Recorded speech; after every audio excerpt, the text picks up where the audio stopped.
triangle. Nous recevons encore aujourd'hui Daniel Kébé. Nous sommes à la librairie Le Phénix pour poursuivre le thème que nous avons abordé au cours de la dernière émission. Il s'agit bien entendu de la spiritualité, mais aujourd'hui nous allons aborder un second volet, sinon un autre pan de ce thème. Il est lié à la politique. Peut-on lier la spiritualité à la politique? Comment nos hommes politiques doivent-ils se comporter au sein de la cité, cette cité qu'ils sont censés gérer? Daniel Kébé, bonjour. Bonjour Jean-Hugues. Alors, peut-on, je l'ai dit tout à l'heure dans mon introduction, peut-on lier la politique à la spiritualité, ou alors quelle relation pouvons-nous faire entre la politique et la spiritualité? Merci beaucoup Jean-Hugues. Le spirituel et le politique sont des frères et qui sont au même service de l'humanité. Mais malheureusement, ils ignorent et qui s'éloignent de la nature. Le spirituel, c'est celui qui œuvre pour l'humanité, qui est au service de Dieu, et qui veut apporter de la lumière, qui veut éveiller les consciences, qui veut amener les hommes à une prise de conscience pour pouvoir réellement exploiter leur potentialité qui dorment en eux.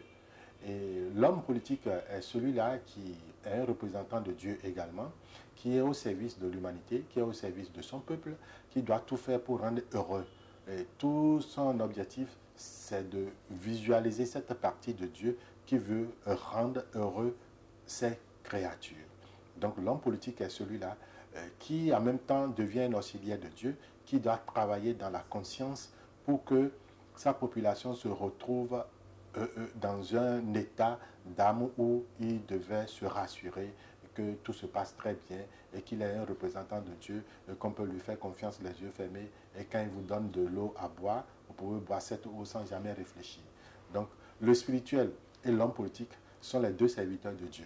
Alors si je dois prendre tout ce que vous avez dit pour vrai, c'est que tous les pays sur cette terre doivent être considérés comme des paradis, mais ce n'est pas le cas. Oui, ce n'est pas le cas parce qu'il y a toujours un état d'âme qui continue de nous influencer et que nous n'arrivons pas réellement à reconnaître l'importance de l'être humain que nous sommes. Nous ne voyons pas en chacun de nous cette divinité, cette partie divine en nous. Nous ne voyons pas Dieu à travers chaque créature. À un moment donné, l'ego, le moi, fait qu'on ne commence pas à croire qu'on est supérieur à l'autre, qu'on peut faire de l'autre ce qu'on veut. Or, la nature n'aime pas ça. La nature est là juste pour rectifier les choses, pour équilibrer les choses. Dieu est amour, mais la nature, elle ne pardonne pas. Donc, ce qui fait que l'adage qui dit « qui tue pas épée périra pas épée ». Donc, c'est parce qu'on s'éloigne de la vertu qu'aujourd'hui, on ne comprend pas pourquoi un spirituel ne doit pas œuvrer pour le bien-être, pourquoi un homme politique ne doit pas œuvrer pour le bien-être, et c'est son moi qui va dominer. Alors vous dites que l'homme politique doit œuvrer pour le bien-être, notamment le bien-être de ses populations. Vous avez dit également il y a quelques secondes que l'homme politique est un auxiliaire de Dieu. Oui. Quand on regarde un peu sur notre continent, en Afrique et également sur d'autres continents, dans d'autres pays, il y a beaucoup disons la chose ainsi, il y a encore aujourd'hui beaucoup de dictatures, beaucoup de présidents qui se comportent par exemple comme des dictateurs. Pourquoi vous dites qu'ils sont des auxiliaires de Dieu et qu'on a l'impression qu'ils sont au service du diable? S'éloigner de la vertu divine, qu'est-ce que c'est? C'est parce que tu ne prends pas conscience de ton état d'être, raison pour laquelle tu as été élu. Mais tu n'es pas venu à la tête parce que tu veux. C'est parce que la conscience collective a voulu que tu sois le représentant. Et alors, quand tu es le représentant de la conscience collective, donc tu dois exprimer à travers toi ce que pense ta population, ce que veut ta population. L'objectif de ta population, là où il veut l'amener, il veut que tu les amènes, que tu sois leur éclaireur. C'est pourquoi on dit qu'ils sont des auxiliaires de Dieu, parce que Dieu est amour et on t'a mis à la place de Dieu. Un chef d'État est comme le Dieu de cette communauté, de cette société, de ce pays. Il se plaise d'ailleurs à le dire, certains chefs d'État se plaisent à le dire.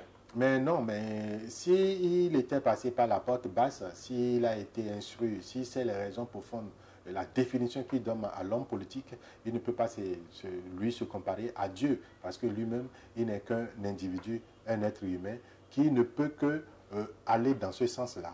Donc, normalement, pour lui, être un chef d'État ne veut pas dire être un Dieu de la conscience collective. Non, il a été choisi juste pour un temps donné, pour conduire ces sociétés à ressembler à Dieu, à retrouver l'amour divin, à retrouver son état d'âme de pureté, a fait de un tant soit peu un homme heureux sur cette terre. Parce que tu es là juste pour le rendre heureux. Je te donne un exemple simple. Voyez-vous, un chef d'État doit penser, par exemple, même s'il n'est pas de ce coin, de se rendre compte que les femmes de ce coin souffrent sur son territoire. Et que pour mettre au monde, donner vie à une âme, que cette dame se peine, parce qu'il doit faire plus de 45 km sur peut-être à vélo avant d'avoir une maternité.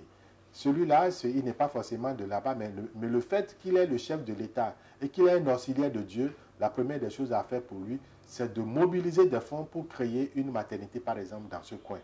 Alors, s'il crée une maternité, il n'est pas dit que c'est le premier à naître doit être son enfant, et ni ses parents pour la maternité. Donc, il met dans les meilleures conditions la population de ce coin pour faciliter leur vie. Donc, il devient un auxiliaire de Dieu parce qu'il vient de rendre du bien à cette communauté. Voilà, c'est ce que devait faire un chef d'État. Donc, c'est pourquoi, forcément, sur le plan spirituel, il est confondu comme à un homme spirituel qui doit œuvrer seulement pour le bien-être de l'humanité. Et que l'homme politique aussi doit travailler dans ce sens pour que...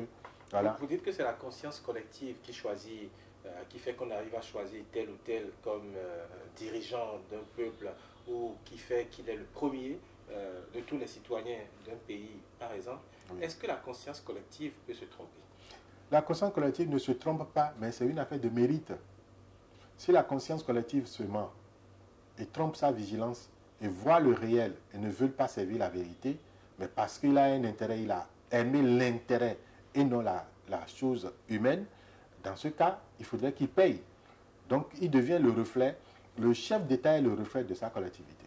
Donc, c'est la conscience humaine qui l'amène à avoir cet aspect de choses. Mais si vous l'avez élu, c'est parce que vous êtes dans cet état de choses, votre conscience est à ce niveau-là. Donc, ce n'est pas les expériences, comme on dit, pour aller vers la spiritualité, vous devez passer par l'expérience. Donc, si ce n'est pas la douleur que vous allez prendre conscience que non, dorénavant, nous ne devons plus aller dans, parce que l'erreur nous a amené à telle chose, et ce qui permet à l'homme d'évoluer. Donc, prochainement, il ne répétera plus les mêmes erreurs. Donc, on a besoin de ça. Quand on rentre un peu dans le milieu politique, dans l'univers politique, quand on prend le mandat politique en général, je ne parle pas forcément du Bénin, mais du continent africain et même à l'étranger, on sent que c'est souvent des coups bas, c'est souvent le mensonge, la délation. Le mot qu'on assimile le plus à la politique, c'est la démagogie. Les hommes politiques n'ont pas froid aux yeux pour mentir aux populations. Pourquoi est-ce que c'est ainsi? Des gens qui, comme vous êtes en train de le dire, doivent incarner, doivent représenter une partie de Dieu, d'accord? Des gens qui doivent guider le peuple, des gens qui doivent orienter le peuple. Pourquoi s'écartent-ils complètement de la vertu? La quête spirituelle est purement personnelle et individuelle. Raison pour laquelle, même si on parle d'une collectivité, d'une conscience collective, nous ne pouvons jamais à 100% avoir les mêmes raisonnements, œuvrer pour la même chose. Parce que il y aura une minorité qui serait plus éveillée que la majorité, et cette minorité ne peut pas porter sa voix. Et ce qui fait que à chaque vote, il y aura d'opposition à ceci, parce que les consciences ne sont pas au même niveau. Donc c'est une affaire de mérite. Alors si nous arrivons à aller dans ce sens en Afrique, c'est parce que nous n'atteignons pas encore la conscience démocratique pour comprendre ce qui est l'intérêt général. L'intérêt général, quand on parle de pouvoir public, c'est le pouvoir le plus fort, pas un pouvoir individuel. Le pouvoir le plus fort, c'est le pouvoir public. Alors, si la conscience même n'est pas éveillée à ce sens pour définir le pouvoir public comme le plus fort, c'est comme je dois au fisc et je reconnais en tant que citoyen que la première des choses, ce n'est pas un État politique qui est en train de me manipuler, mais la conscience collective veut que, étant citoyen de ce coin-là, je dois mener telle démarche. Et si je le reconnais et je le fais, ce n'est plus une difficulté. Personne ne doit me traquer. Mais c'est du moment où je ne prends pas conscience que non, le pouvoir public est plus fort et que je mets en moi, mon moi supérieur qui domine, qui croit dire, tu sais qui je suis, même si je ne paye pas, toi tu es qui. Donc, à cet instant-là, attends que ce que tu mérites plus tard, parce qu'aujourd'hui tu es le plus fort, mais demain tu vas le payer sur un autre plan. Vous avez parlé de l'ego tout à l'heure. Quand vous regardez un peu sur le continent, je le dis comme ça, et également autour de nous, est-ce que vous sentez que les hommes politiques que nous voyons aujourd'hui ont un niveau de spiritualité assez élevé? En général. En général, oui. Je ne dirais pas oui ou bien non catégoriquement, mais en réalité, c'est tout, je dirais que tout est lié à cette population-là. Vous voyez, Dieu nous a dotés dans certains coins africains que de richesses. Mais malheureusement, sur ces plans de richesse, nous ne prenons pas conscience pour les exploiter. Dieu donne à certaines personnes de la terre fertile. Mais malheureusement, ceux qui y sont ne pensent pas l'exploiter pour tirer l'essentiel. Mais ceux à qui il n'a donné que du sable et qui ne peuvent rien semer, recherchent maintenant des terres fertiles là pour pouvoir l'exploiter. Donc en réalité, ce continent n'appartient parce qu'à cause du découpage, on se dit on est de tel coin, de tel coin. Donc maintenant, sur le plan politique, nous devons travailler pour que l'Afrique soit pour les Africains et que ce qui appartient à l'Afrique appartient aux Africains. C'est pourquoi la conscience collective, la spiritualité doit aujourd'hui, dans le monde, surtout sur la terre africaine, travailler pour élever la conscience humaine. Tant que la conscience n'atteigne pas un état d'âme très élevé, nous allons toujours nous écarter de la réalité. Est-ce que la faute ne revient pas à nos dirigeants? Parce que c'est eux qui doivent jouer ce rôle et veiller surtout la conscience des populations. Eux-mêmes, ils ont déjà quelques petits problèmes ou quelques déficits.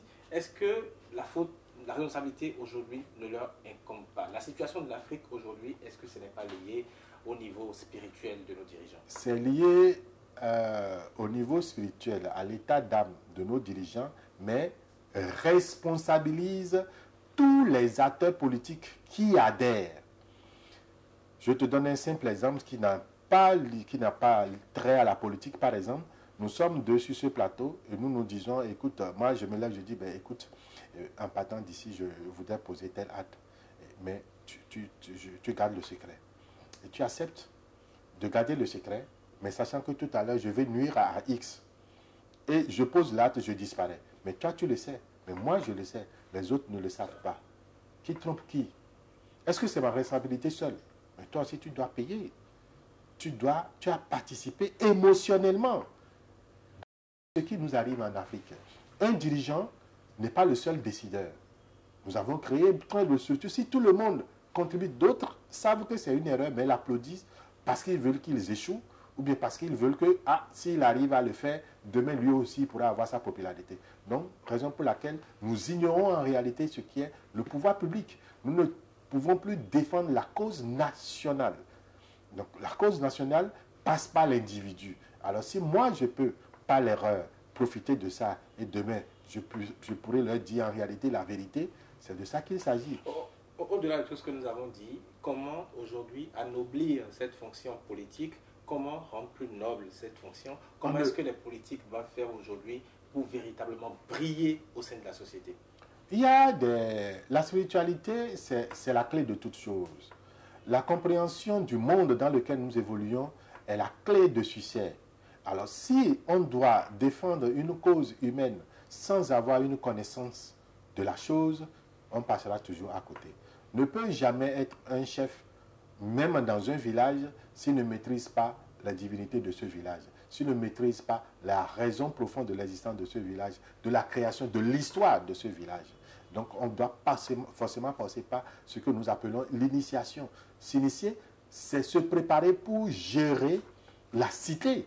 Se préparer pour gérer la cité. Mais pour gérer la cité, il faut avoir cette connaissance du bien public pour le faire. Mais si ce n'est pas le cas, on ne pourra pas s'en sortir. Vous voulez dire que ceux qui doivent gérer nos cités, que ce soit en Afrique, que ce soit en Occident, doivent être des initiés? Forcément, être initié ne veut pas dire rentrer dans un ordre, mais s'adapter, comprendre l'importance de l'existence d'un être humain et les lois qui s'y... Parce que justement, quand on regarde un peu les dirigeants dans d'autres pays, il y a des noms aujourd'hui qu'on peut citer. Il y a eu Nelson Mandela, il y a eu Mao Zedong, il y a Martin Luther King, il y a eu Abraham Lincoln qui a posé beaucoup d'actes également pour les États-Unis d'Amérique. Il y a beaucoup de dirigeants qui ont impacté positivement leur nation, la civilisation et l'histoire du monde.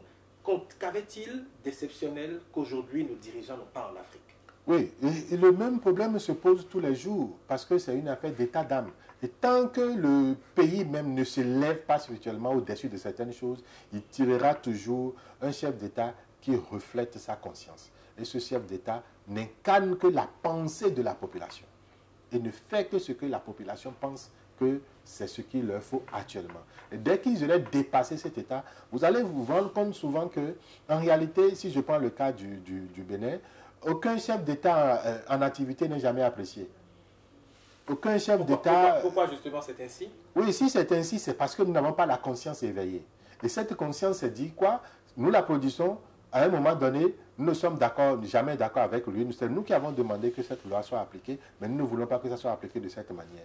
Et c'est quand ce chef d'État ou bien ce dirigeant disparaît et qu'on voit en lui ses bienfaits. Donc, il n'est jamais bon quand il est dans le fauteuil. C'est quand il part, on commence par le rechercher avec une torche. C'est ce qui s'est passé avec le général Mathieu Kérékou, par exemple. Ben, c'est toujours la même chose. Parce que ça continue et ça ne finira jamais.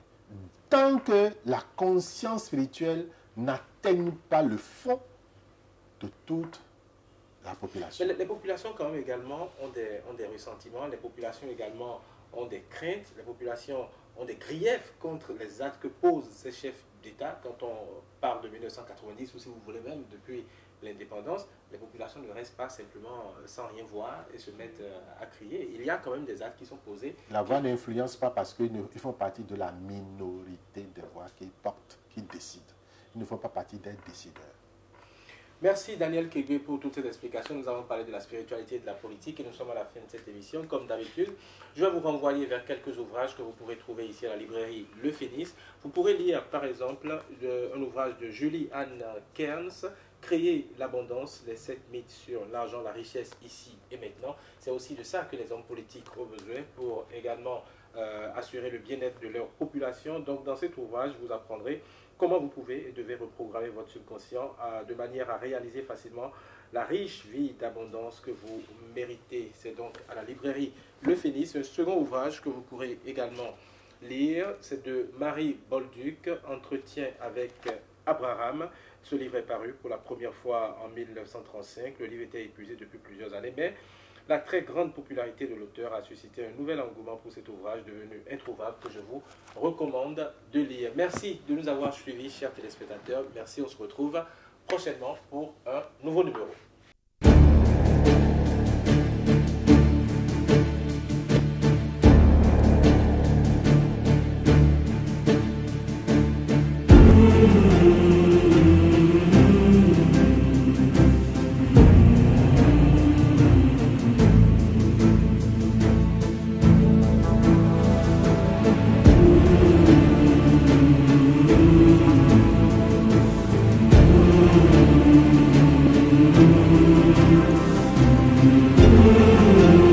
Thank you.